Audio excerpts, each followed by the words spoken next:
कहानी की शुरुआत महाभारत के बाद होती है, जब गांधारी अपने पुत्रों के विनाश से दुखी होकर भगवान श्री कृष्ण को श्राप देती हैं। वो कहती हैं कि जिस प्रकार मेरे वंश का नाश हुआ, उसी प्रकार आपका यादव वंश भी नष्ट होगा।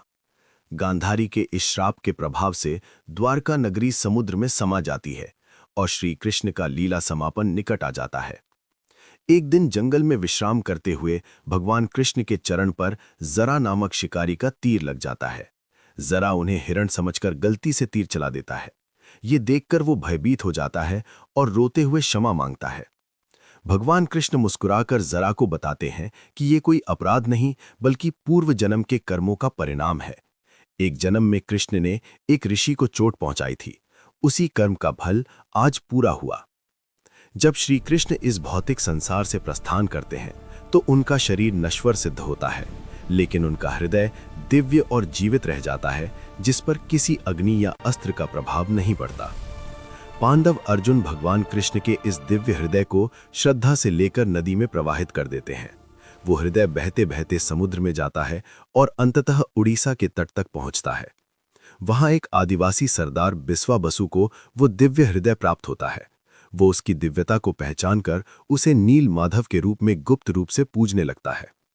उधर मालवा के राजा इंद्रद्युम्न, जो भगवान विष्णु के महान भक्त थे, नील माधव के बारे में सुनते हैं। वे अपने ब्राह्मण विद्यापति को उस दिव्य देवता को खोजने के लिए भेजते हैं। विद्यापति अनेक कठिनाइयों के बाद बिस्वा बसु की पुत्री से विवाह करते हैं। चालाकी से वे नील माधव के गुप्त स्थान का रहस्य जानने के लिए सरसों के दाने रास्ते में बिखेर देते हैं, जिससे वे बाद में मार्ग पहचान सकें। जब राजा इंद्रद्युम्न उस गुफा में पहुंचते हैं तो वहां नील माधव अदृश्य हो चुके होते हैं। राजा अत्यंत दुखी हो जाते हैं।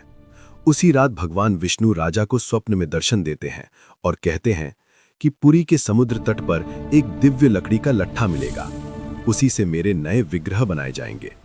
राजा को वो लकड़ी मिल जाती है, लेकिन कोई भी शिल्पकार उसे तराश नहीं पाता।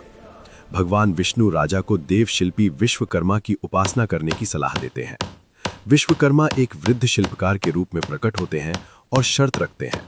वे 21 दिन तक बंद कक्ष में अकेले काम करेंगे और यदि दरवाजा खोला गया तो वे अधूरा कार्य छोड़कर चले जाएंगे। 15 दिन बीत जाते हैं, भीतर से कोई आवाज नहीं आती। रानी की चिंता बढ़ती है और वो राजा से दरवाजा खुलवाने का आग्रह करती हैं। जैसे ही दरवाजा खुलता है, विश्वकर्मा अदृश्य हो जाते हैं और 3 अधूरी मूर्तियां रह जाती हैं। भगवान जगन्नाथ, बलभद्र और सुभद्रा, जिनके हाथ पांव नहीं होते। जब राजा इंद्रद्युम्न जगन्नाथ की मूर्ति के पास जाते हैं तो उन्हें उसमें भगवान कृष्ण के हृदय की धड़कन का अनुभव होता है। इन अधूरी मूर्तियों को जगन्नाथ धाम पुरी में स्थापित किया जाता है। आज भी इन्हें संसार के एकमात्र जीवित देवता माना जाता है, जिनमें स्वयं श्री कृष्ण का हृदय विराजमान है। अगर वीडियो अच्छा लगे तो लाइक और YouTube चैनल को सब्सक्राइब जरूर करें। कमेंट्स में लिखें जय जगन्नाथ।